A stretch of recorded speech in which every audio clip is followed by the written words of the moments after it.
Quiero compartir con usted esto es una palabra que compartí el otro día a los jóvenes, en la reunión de jóvenes, y tiene que ver con despertar a tu destino.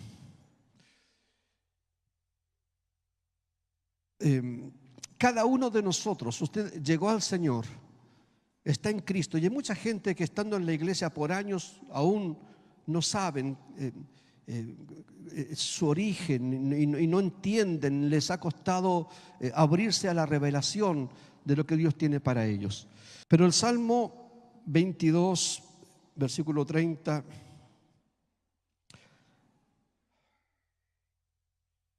dice: la posteridad le servirá. Esto será contado de Jehová hasta la postrera generación. 31. Vendrán y anunciarán su justicia a pueblo no nacido aún. Anunciarán que Él hizo esto. Bien, ese mismo texto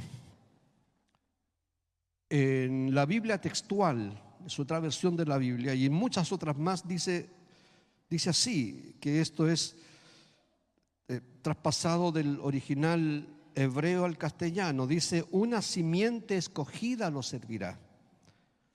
Esto se dirá de Adonai hasta la postrera generación. Vendrán y anunciarán su justicia a pueblo no nacido aún. Anunciarán que Él hizo esto. Nos habla este texto, la oración principal, la palabra clave acá es que hay una simiente escogida que servirá al Señor. Y fije sus ojos o su atención en que los que tendrán un servicio a Dios aprobado, los que serán verdaderamente aprobados por el Señor, aquellos a los que el Señor en el último tiempo les dirá: entrad, venid y entrad al reposo de tu Señor, será una simiente escogida. Mucha gente sirve hoy a Dios, pero solamente la simiente escogida le servirá, y ese servicio al Señor es un servicio aprobado, será un servicio poderoso, será un servicio efectivo. Amén. La simiente escogida. La simiente escogida nos habla a nosotros de un grupo de personas, nos habla de una comunidad de creyentes, nos habla de hombres y mujeres con caracteres especiales, con características especiales.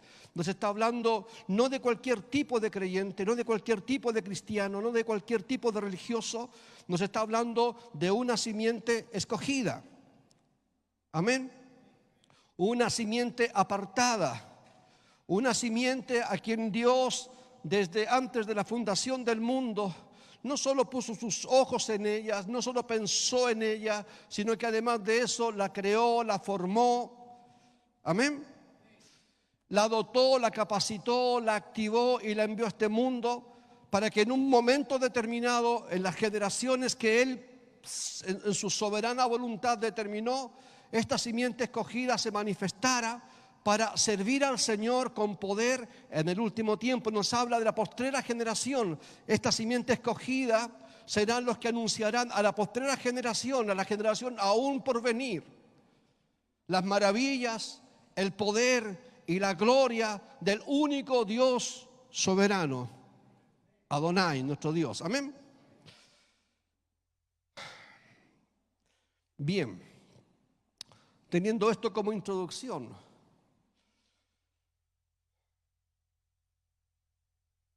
nuestro único destino, escucha bien, repite conmigo: despierta a tu destino. Hoy, repite, hoy despierto a mi destino. Nuestro único destino está trazado por Dios. Yo, ni tú, si eres nacido de lo alto, no puedes hacer nada para variar el destino que Dios trazó para ti. Y si tú quieres alcanzar el destino que Dios trazó para ti, tienes que entender que nuestro único y último destino es ser conformados a la imagen de Jesucristo. El Señor está actuando poderosamente en la iglesia. Los ministerios, apóstoles, profetas, evangelistas, pastores y maestros, fueron dados a la iglesia para perfeccionar a los santos, para encaminar a los santos, para ayudar a los santos a despertar a su destino. El ministerio quíntuple, el ministerio de la palabra, es responsable, escucha bien, es responsable de estar tan conectado con la revelación del Señor y con la fuente del Espíritu Santo, para que al ministrar la palabra al pueblo, a la simiente santa, a los escogidos, estos reciban luz, reciban revelación. La iglesia del Señor no necesita un mensaje religioso. La iglesia, escucha bien, repita conmigo, la iglesia. Pero dígalo más fuerte, la iglesia. Hay uno que no dijo nada. Digámoslo todo, la iglesia. Ahí está.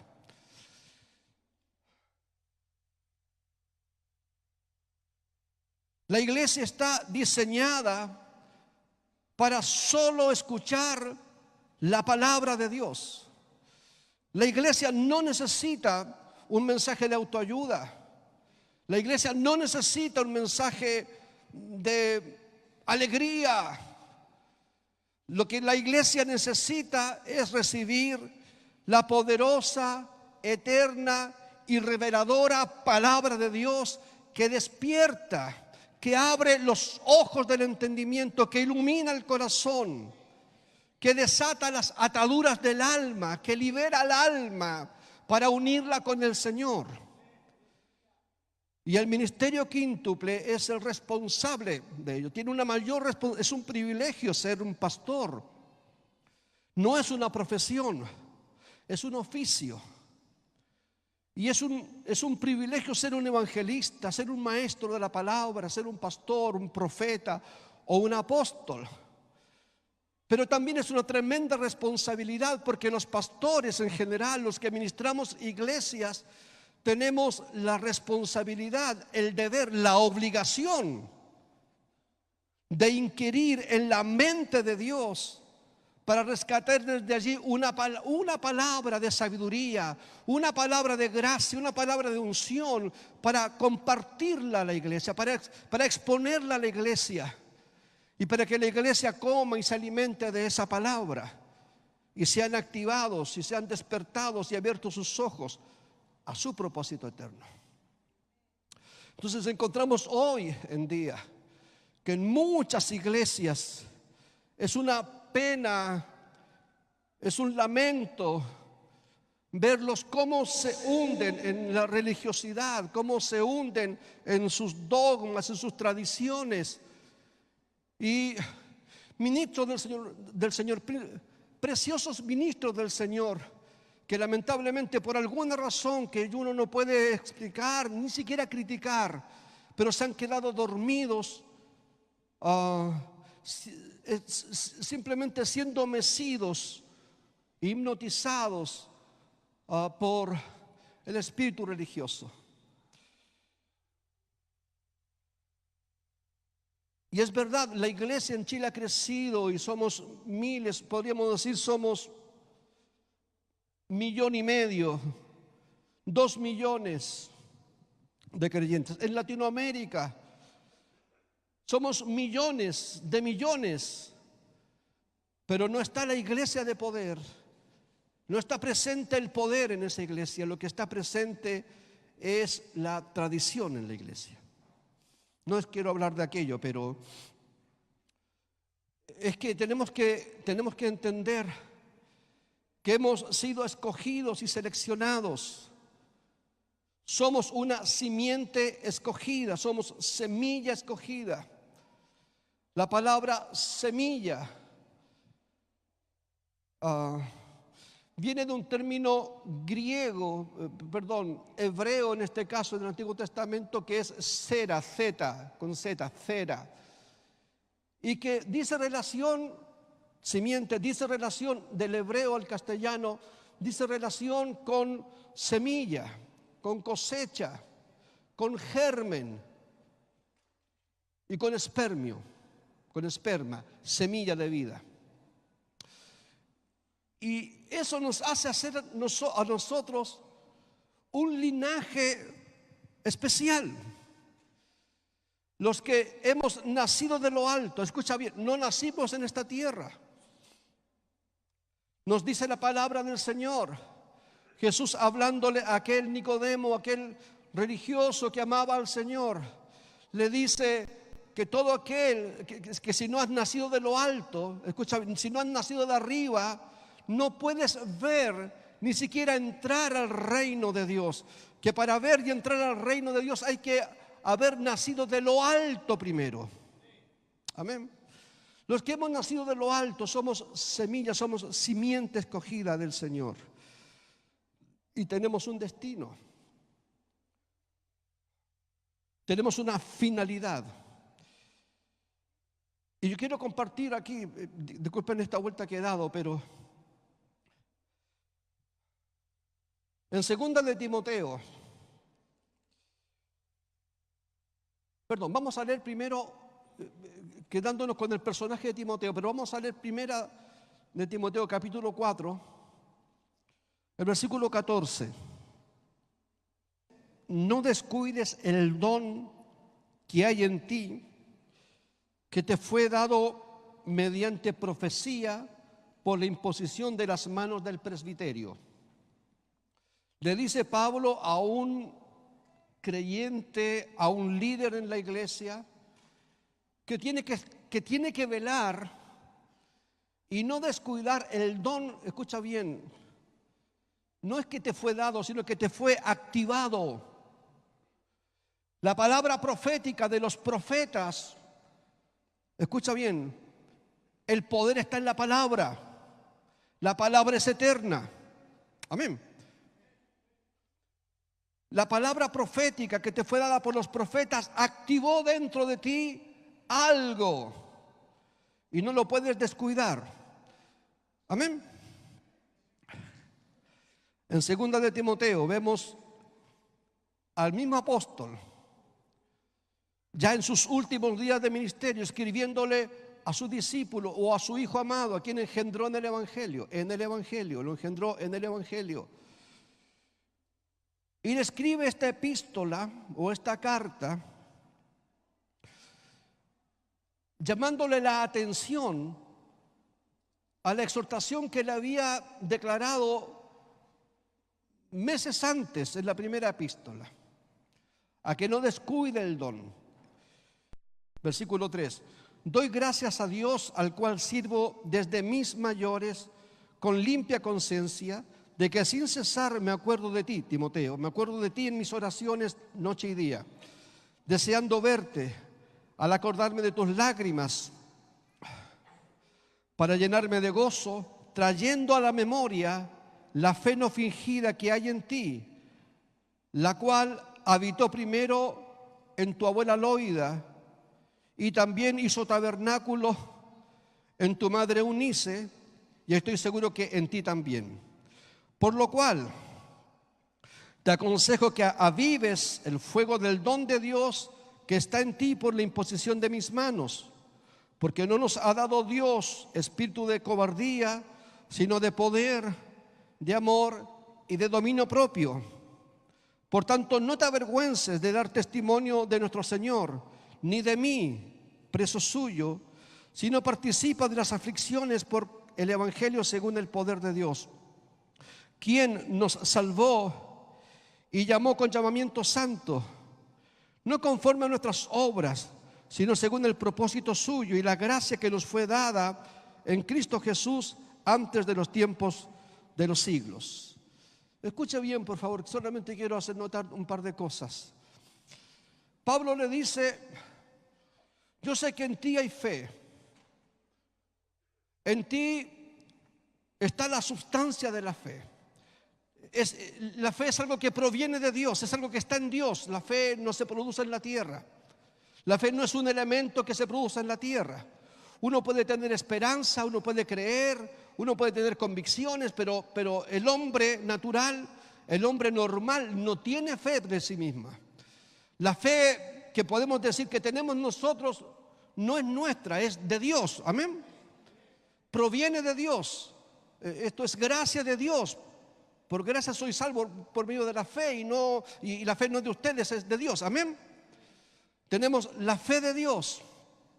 Entonces Pablo le dice, yo sé que tú tienes fe. Esa clase de fe que también hizo tabernáculo, que habitó en tu abuela, que también se traspasó a tu madre y que de tu madre se traspasó a ti. Qué importante es, hermano querido, que un hombre nacido de nuevo o nacido de lo alto, una mujer nacida de lo alto, viva la fe en su hogar, en su casa, viva la fe en su trabajo, que la fe sea un modo de vida, un estilo de vida, porque esa clase de fe tú la puedes heredar a tus hijos, la puedes transmitir y la puedes impartir a tus hijos. ¿Por qué hoy vemos tantos hijos de cristianos descarriados? ¿Por qué vemos tantos hijos de cristianos que se han apartado del Señor? Simplemente, en la gran mayoría de los casos, es porque la gente que viene a la iglesia, que tiene fe, en su casa no la vive. Entonces los hijos no heredan, no reciben, no son impartidos por sus padres, porque ven que en la casa son de una manera y en la iglesia son de otra manera. En la iglesia son sinceros. En la iglesia aman a Dios, levantan sus manos, pero se desconectan cuando salen del culto. Se desconectan cuando tienen una tentación, se desconectan cuando están frente al televisor y los hijos están recibiendo todo aquello. No es mi tema ese. Pero qué importante es que seamos despertados, que entendamos que nosotros somos portadores de un carácter, de una imagen. Somos portadores de la presencia del Señor. Que la simiente escogida tiene una naturaleza divina. Que la simiente escogida no es de este mundo. Que la simiente escogida no es de esta tierra. Que la simiente escogida, su naturaleza no es una naturaleza terrenal, es una naturaleza divina, es una naturaleza que nació en el cielo, que se fundó en el cielo, que se estableció en el cielo. Y que Dios por su gracia nos hizo manifestar en esta tierra. Tenemos que entender, y usted tiene que entender, tiene que asumirlo.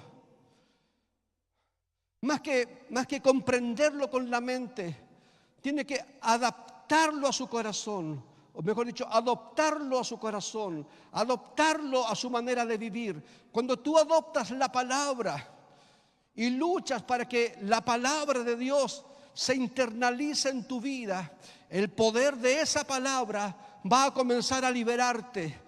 Te va a liberar de la incredulidad, te va a liberar de la basura con que este mundo nos ha contaminado. Cuando usted sabe, que Dios sabe, que usted sabe, me enredé un poquito, y que el diablo sabe que usted sabe también, que se te reveló algo dentro, que usted porta en tu naturaleza, usted porta la naturaleza divina. En tu corazón, en tu interior, hay algo extraordinario. Si me puedes colocar Job capítulo 10, versículo 11. Es un precioso versículo que delante lo estaba examinando. Se me borró acá. Job capítulo 10, versículo 11. Dígame si está ahí. Job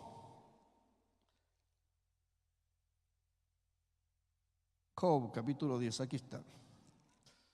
Fíjese y reciba esta palabra.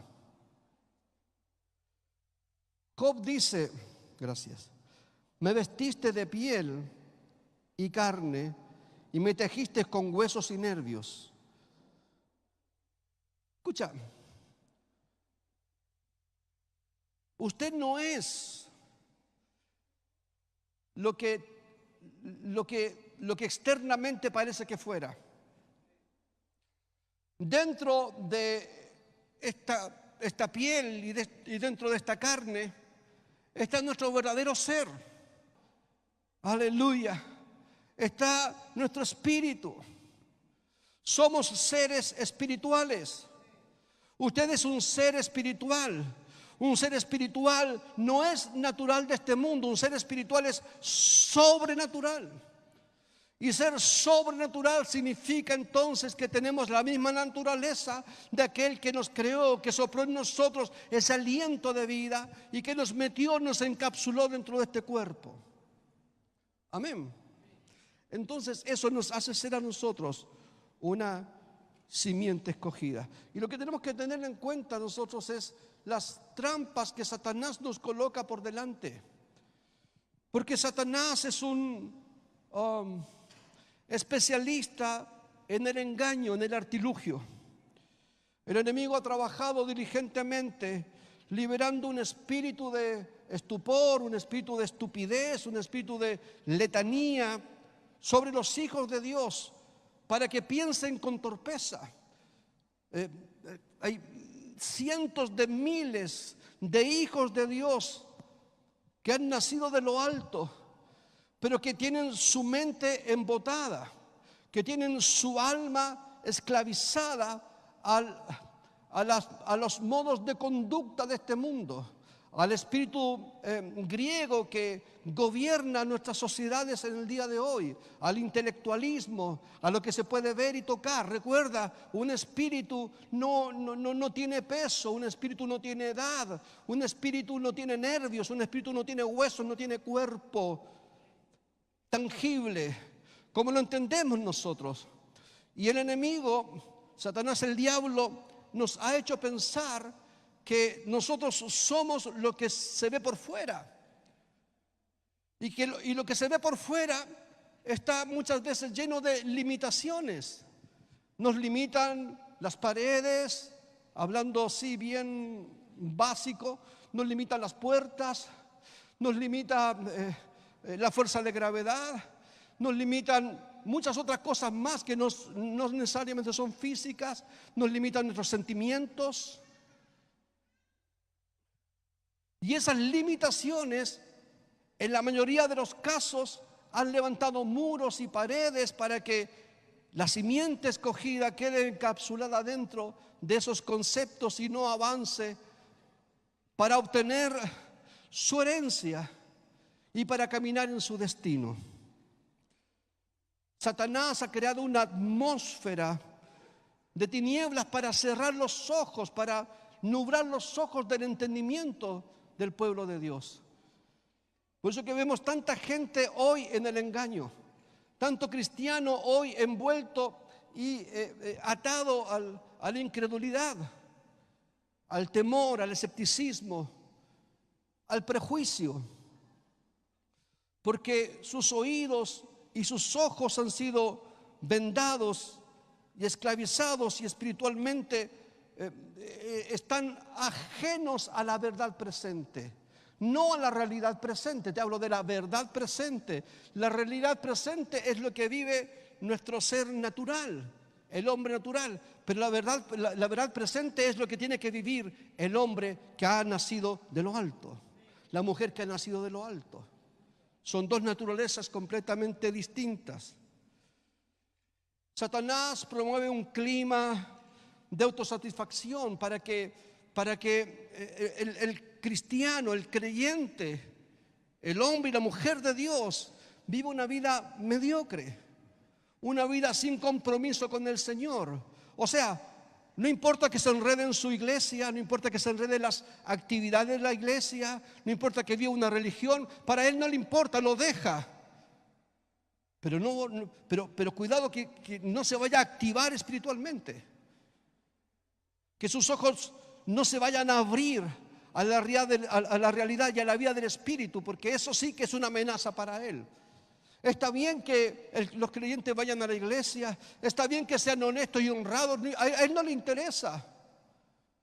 ¿Por qué? ¿Sabe por qué? Porque Dios no busca que seamos buenos. Dios no quiere que seamos gente buena. Dios quiere que nos comportemos como una simiente escogida. Que caminemos mirando la ciudad celestial. Que nuestros ojos no se limiten por las paredes. Porque detrás de estas paredes, hermano querido, está la ciudad de Dios.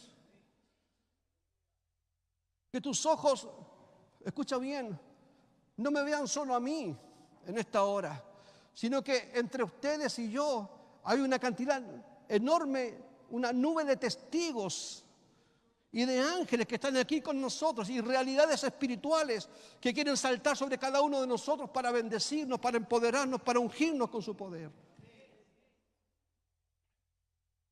Entonces nosotros vivimos el día a día, pero nos cuesta andar en la eternidad. San Pablo decía por ahí en alguna parte de 1 o 2 de Corintios que nosotros no andamos por las cosas que se ven, porque las que se ven son temporales, pero las que no se ven son eternas.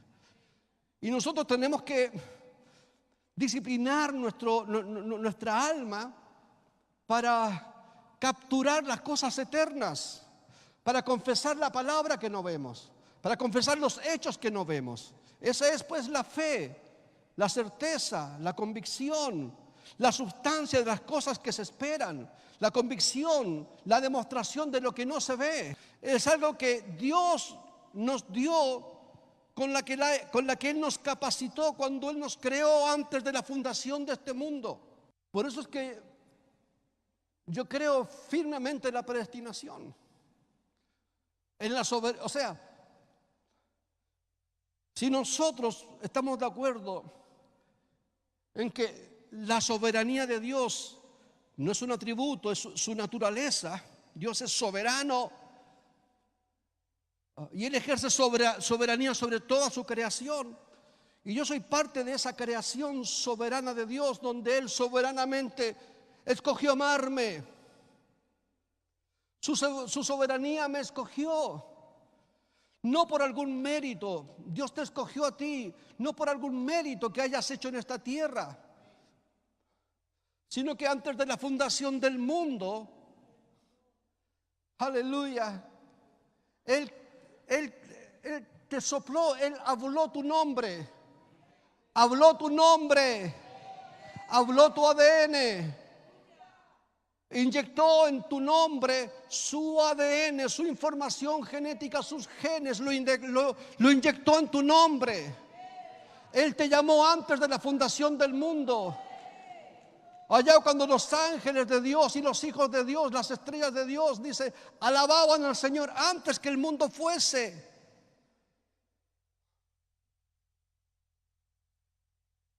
Cuando Él hizo eso, porque es su naturaleza. Él nos creó con fe. Por eso que Pablo le dice a Timoteo, no permitas que el fuego del don de Dios que te fue impartido, que te fue activado, escucha bien, que te fue activado por la palabra profética. Mira, te aconsejo que avives el fuego del don de Dios. Queremos avivamiento, pero la palabra aquí, avivar el fuego del don de Dios, está escrita en el concepto paulino de los comienzos del Nuevo Testamento. Cuando nosotros hablamos de avivamiento, pensamos en un fuego súbito cayendo sobre la iglesia y de manera espontánea, todos llenos de poder, pero no es así. La palabra que usa aquí el apóstol Pablo para avivar está hablando de la costumbre que se tenía en aquellos años para que las casas se mantuvieran calefaccionadas. Siempre en alguna parte, en algún rincón de la casa, Había un carboncito, una brasita encendida. En aquellos años no habían fósforos, menos chisperos eléctricos. Y la única manera para que cuando tú llegabas a casa y la iluminaras o la calefaccionaras, fueras a esa brasita que en alguna parte estaba por ahí en casa, que la mantenían encendida, la trajera, la colocara en un lugar apropiado donde hubiese combustible y soplara, y soplara, y soplara y se hiciera la llama. Ese concepto es el que nosotros tenemos que rescatar, que tenemos que mantener la fe que nos fue dada antes de los siglos, la tenemos que tener encendida. Pues yo te pregunto, ¿qué hiciste con el mensaje de la semana pasada? ¿Qué victorias tuviste? ¿Qué testimonios puedes contar? ¿Tienes un testimonio de victoria? ¿Tienes un testimonio de que la palabra que escuchaste la pusiste en práctica y tuviste resultados y éxito en el Señor? ¿Avanzaste un nivel más? ¿O fue una palabra que fue solamente conceptos para ti? Por eso tenemos que entender, somos llamados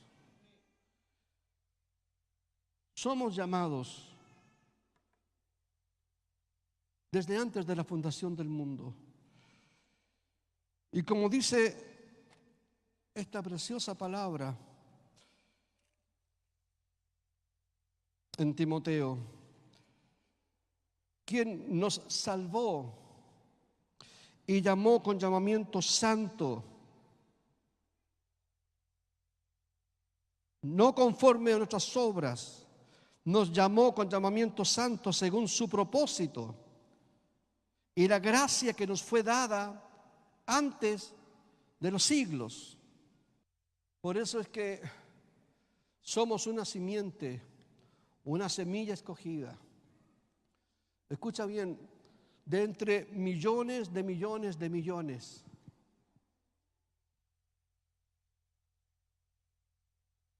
Dios te escogió.